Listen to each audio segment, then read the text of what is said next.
In this video, we'll be talking about how to know when to pay HSBC credit card.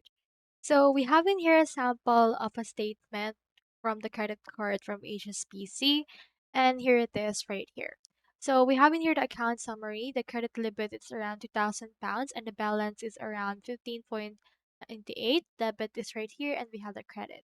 So the balance for that is £168.98 and the minimum payment is around £5.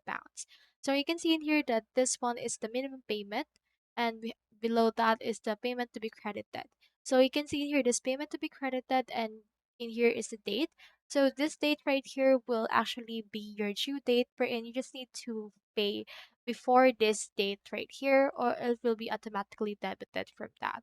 You can see that we have in your statement date which is May 18th and you just need to count for around 21 days after it's issued and you should be able to see in here this date. Make sure to pay your credit card due before this one. You can either pay your minimum payment or all of the limit that you have right here.